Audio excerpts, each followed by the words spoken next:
भक्तों, ओम नमः शिवाय, श्री शिवाय नमस्तुभ्यम, जय श्री महाकाल। जी हाँ भक्तों, क्या आपके भी घर में कोई ऐसा व्यक्ति है जिसका विवाह नहीं हो पा रहा? आप लोग बहुत ज़्यादा परेशान हैं उसके विवाह को लेके कि आखिरकार उस व्यक्ति का जो विवाह है वो क्यों नहीं हो पा रहा।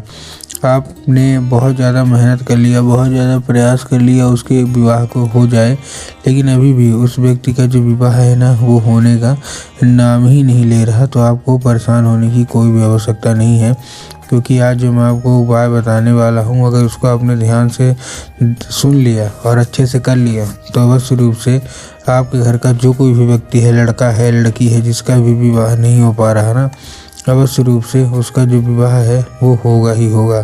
क्या करना है, कैसे करना है, पूरा मैं आपको बताने वाला हूँ और अच्छे तरीके से आपको समझाने वाला हूँ। तो बस एक एक चीज़ ध्यान से सुन के अच्छे से करिएगा ज़रूर कि आपको करना क्या है।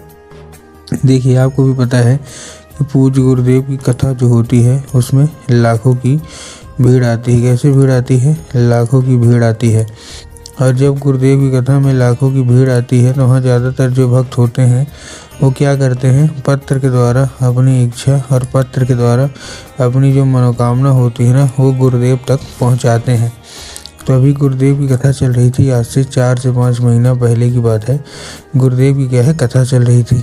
अब जब गुरुदेव की कथा चल रही थी तो वहाँ लाखों की क्या आई, भीड़ आई। अब जब गुरुदेव की कथा में लाखों की भीड़ आई तो वहाँ ज़्यादातर जो भक्त थे ना उन्होंने क्या किया, पत्र के द्वारा अपनी इच्छा और पत्र के द्वारा अपनी जो उनकी मनोकामना थी वो गुरुदेव तक पहुंचाई। अब जब गुरुदेव के पास पत्र पहुंचा और गुरुदेव ने पत्र पढ़ा तो वहाँ गुरुदेव ने देखा कि ज़्यादातर जो भक्त हैं उनकी क्या है, केवल एक ही इच्छा और एक ही मनोकामना है। क्या कि गुरुदेव, हमारा जो बच्चा है ना उसका विवाह नहीं हो पा रहा। हम लोग बहुत ज़्यादा परेशान हैं कि उसका जो विवाह है वो हो जाए, लेकिन कोई ना कोई दिक्कत, कोई ना कोई समस्या आ रही है जिसके कारण उस व्यक्ति का जो विवाह है वो नहीं हो पा रहा है।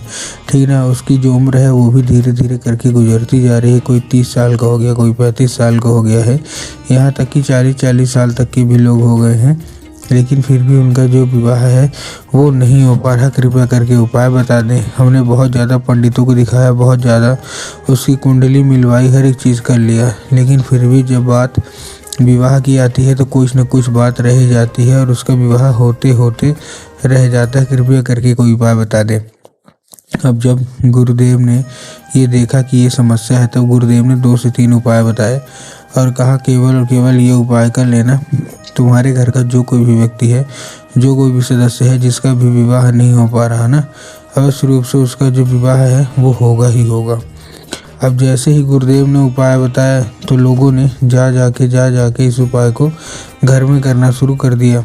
अब जैसे ही लोगों ने जा जाके इस उपाय को घर में करना शुरू कर दिया, वही लोग गुरुदेव की कथा में मात्र 1 से 1.5 महीने के बाद वापस आए।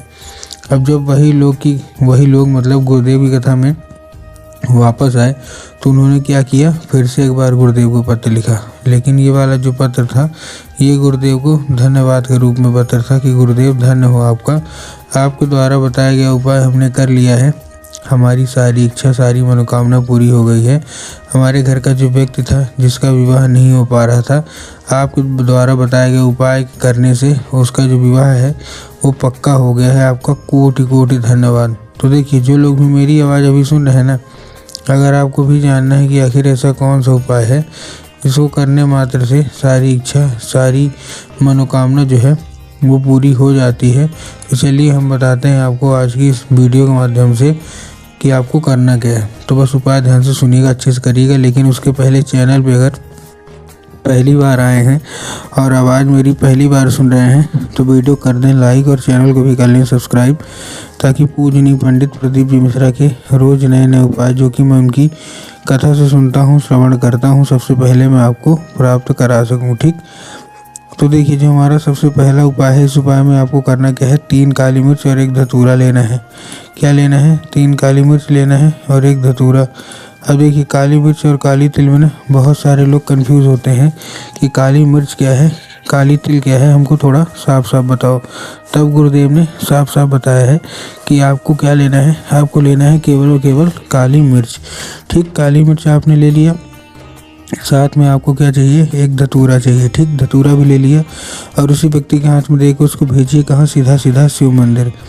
अब जैसे ही व्यक्ति शिव मंदिर पहुंचेगा, शिव मंदिर पहुंचने के बाद उसको बोलिएगा कि दक्षिण दिशा में खड़ा हो जाए और उत्तर की ओर अपना चेहरा कर ले। अब देखिए, दक्षिण और उत्तर में ना बहुत सारे लोग कंफ्यूज होते हैं कि दक्षिण क्या है, उत्तर क्या है, हमको थोड़ा साफ साफ बताओ।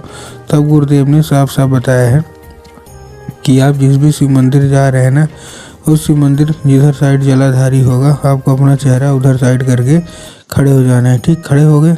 अब खड़े होने के बाद आपको क्या करना है, एक नाम लेके, कौन सा, महादेव का बहुत ही सुंदर सा नाम है, श्रम्भेश्वर महादेव। तो आपको करना क्या है, आपको श्रम्भेश्वर महादेव का नाम लेके और उन्हीं का स्मरण करके आपको चुपचाप क्या कर देना है, अर्पित कर देना है बस। पूज्य गुरुदेव कहते हैं कि अगर आपने ऐसा कर लिया श्रम्भेश्वर महादेव का उपाय, तो अवश्य रूप से सारी की सारी इच्छा, सारी की सारी जो मनोकामना है ना, वो पूरी होंगी ही होंगी। और आपका जो कोई भी व्यक्ति है आपके घर का, जिसका भी विवाह नहीं हो पा रहा ना, अवश्य रूप से उसका जो विवाह है वो होगा ही होगा। ठीक, ये था पहला उपाय। अब हम चलते हैं अपने दूसरे उपाय की ओर। अब देखिए, दूसरे उपाय में आपको करना क्या है। दूसरे उपाय ये बहुत ही सिंपल सा उपाय है। अगर इसको आपने किया तो अवश्य रूप से उसका जो विवाह है वो होगा ही होगा। देखिए, दूसरे उपाय में आपको क्या करना है, फूल लेना है। क्या लेना है, फूल लेना है। फूल कौन सा, कनेर का फूल। ठीक, तो कनेर का फूल लिया। अब कनेर का फूल लेने के बाद आपको करना क्या है, जैसे आपने कनेर का फूल लिया, कनेर का फूल लेने के बाद आपको सबसे पहले ध्यान रखना, कहीं से कटा फटा नहीं होना चाहिए। और दूसरी चीज़ आपको ध्यान रखना है कि ये जो है ना, ये तोड़ा हुआ होना चाहिए, गिरा हुआ नहीं। बहुत सारे लोग गिरा हुआ ले लेते हैं फूल, तो आपको गिरा हुआ नहीं लेना है। ठीक, तोड़ा हुआ लेना है। लेने के बाद पहुंच जाना है सीधा सीधा शिव मंदिर। अब शिव मंदिर पहुंच गए, 5 आपके पास कनेर के फूल हैं। अब 5 कनेर फूल आपको अलग अलग जगह अर्पित करना है। कहाँ कहाँ अर्पित करना है, ध्यान से सुनिए। पहला जो फूल है वो बाबा कुंडकेश्वर महादेव का नाम लेके अर्पित करना है, बाबा भोलेनाथ की शिवलिंग पे। ठीक, कौन सा, कुंडकेश्वर महादेव का नाम लेके बाबा भोलेनाथ की शिवलिंग पे अर्पित करना है। दूसरा जो फूल है वो माता शोक सुंदरी के ऊपर अर्पित करना है। माता शोक सुंदरी की जगह कहाँ होती है, जलाधारी के बिल्कुल बीचों बीच। दूसरा फूल अर्पित कर गया। तीसरा फूल जो है वो आपको कहाँ अर्पित करना है, तीसरा फूल जो आपको अर्पित करना है वो आपको अर्पित करना है भगवान गणेश की जगह पे, जो कि जलाधारी के बाएं साइड होती है। ठीक, 3 फूल हो गए। चौथा फूल आपको कहाँ अर्पित करना है, नंदी के ऊपर एक नाम लेके, नंदीश्वर महादेव का नाम लेके नंदी के ऊपर आपको चौथा फूल अर्पित कर देना है। ठीक, 4 फूल हो गए। उसके बाद जो 5वां फूल है वो आपको कहाँ अर्पित करना है, वो आपको अर्पित करना है स्वयं जलाधारी में, जहाँ स्वयं माता पार्वती का वास होता है। 5 ये फूल अर्पित कर दीजिए और विवाह के लिए मनोकामना मांगिए। 1 से 1.5 महीने के अंदर विवाह होगा ही होगा।